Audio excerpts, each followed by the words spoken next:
Naisip mo na ba kung bakit kanya biglang binlock, pero hindi mo alam kung galit ba siya, nasaktan, o gusto ka lang kontrolin? At ang mas mahalagang tanong, dapat mo pa bang habulin ang isang taong kayang mawala ng ganun-ganun na lang? Kamusta, mga kapatid? Ngayon, pag-uusapan natin ang isang bagay na masakit, nakakalito, at madalas walang malinaw na sagot. Bakit kanya binlock? Isang araw, kausap mo pa siya. The next day, parang hindi ka na nag-exist sa buhay niya. Walang goodbye, walang closure, walang paliwanag. Pero bago tayo magsimula, tanungin mo muna ang sarili mo. Bakit ba mas mahalaga sa akin ang paliwanag niya kaysa sa kapayapaan ko? Kasi sa Stoicism, may isang simpleng prinsipyo. Focus only on what you can control. At ang pag-block niya, ay isang bagay na hindi mo kontrolado. Pero ang reaksyon mo, ang pagbangon mo, ang pag-unawa mo sa sitwasyon, yun ang hawak mo. Kaya ngayon, hihimayin natin ang 7 pinakatotoo, pinakamadalas, at pinaka hindi mo inaasahang dahilan kung bakit kanya binlock. At sa dulo ng video, sasabihin ko ang pinakamahalagang lesson na dapat mong tandaan kapag binlock ka ng isang babae. Simulan na natin. Reason 1, binlock kanya kasi guilty siya. Isa sa pinakamalalim pero hindi inaamin na dahilan kung bakit nagbablock ang babae ay simple.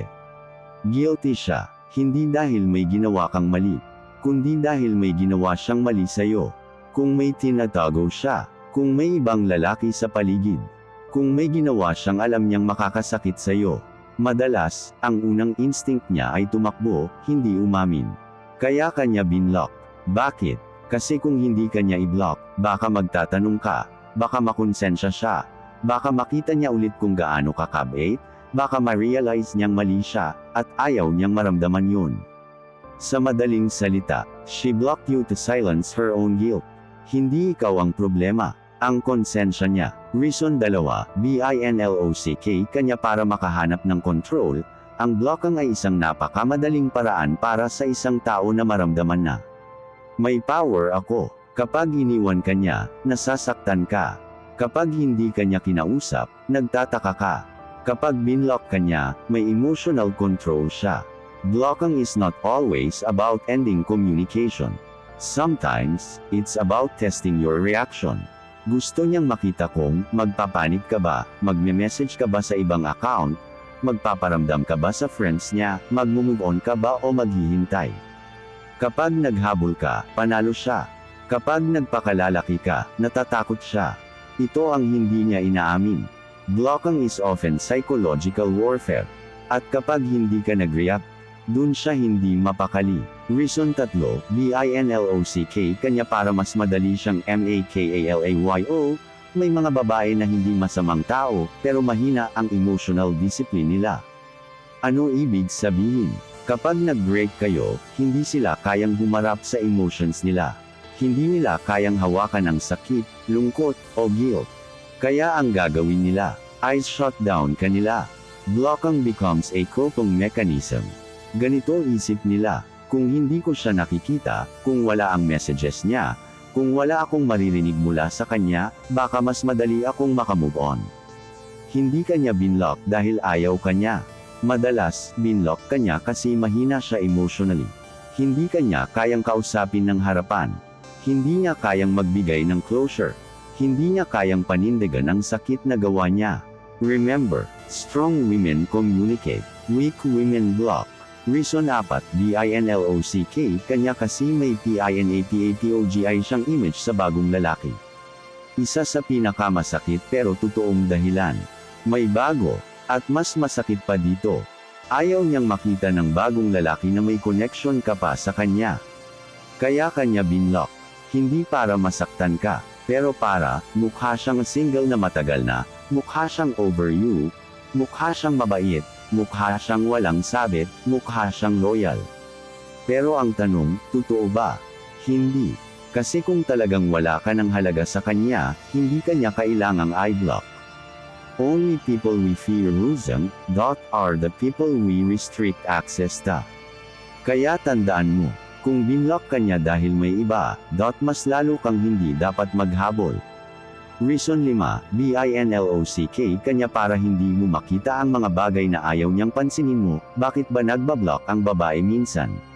Simple. Para hindi mo makita ang ginagawa niya, baka laging kasama ang lalaking friend lang, baka puro party, inom, at wall-wall, baka nagpapakawala ng mga selfie na pang-attract, baka nagpapakita sa social media na masaya siya, baka gumagawa ng mga bagay na ayaw niyang malaman mo.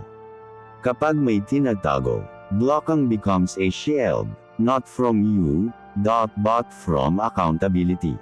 Ang katotohanan, hindi kanya binlock para protektahan ang sarili niya. Binlock kanya para protektahan ang narrative niya. Reason 6, binlock kanya para saktan ka, may mga babae na immature. At kapag immature, gumagawa ng immature decisions. Minsan, kaya kanya binlock dahil gusto niya, masaktan ka, mag-isip ka, maghabol ka, magmakaawa ka, magpakita ka ng kahinaan. This is emotional manipulation. Pero eto ang mas malalim. Sa likod ng pagbablock niya, nagtitiwala siya na importante pa rin siya sa'yo. Blocking is a weapon. Pero weapon lang yun kapag pinansin mo. If you stay calm, if you stay silent, if you don't chase, the weapon becomes useless. At dun siya mas nasasaktan. Reason 7, binlock kanya kasi hindi niya kayang harapin ang version ng sarili na lumabas habang nasa bago ka. This is the deepest reason. Sometimes, hindi ikaw ang issue. Hindi rin yung bagong lalaki. Hindi guilt, hindi anger, kundi yung sarili niya.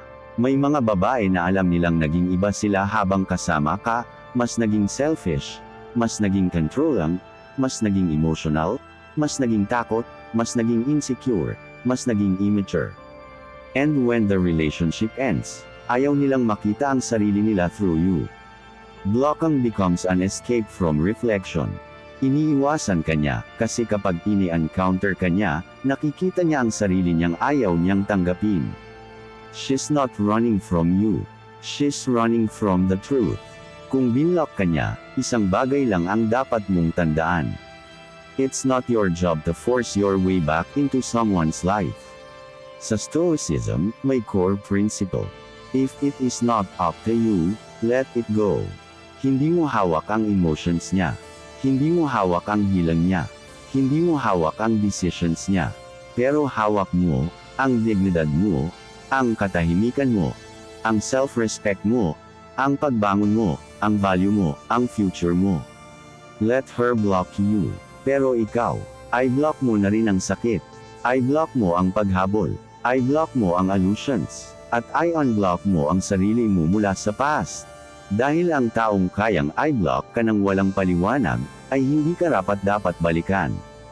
Kung nakatulong sa iyo ang video na ito, huwag kalimutang mag-like, mag-subscribe, at i-share sa kapatid mong nangangailangan ng lakas ng loob ngayon. At tandaan mo, a man becomes unstoppable when he stops chasing what is no longer meant for him. Salamat sa pakikinig. At ingat ka lagi, kapatid.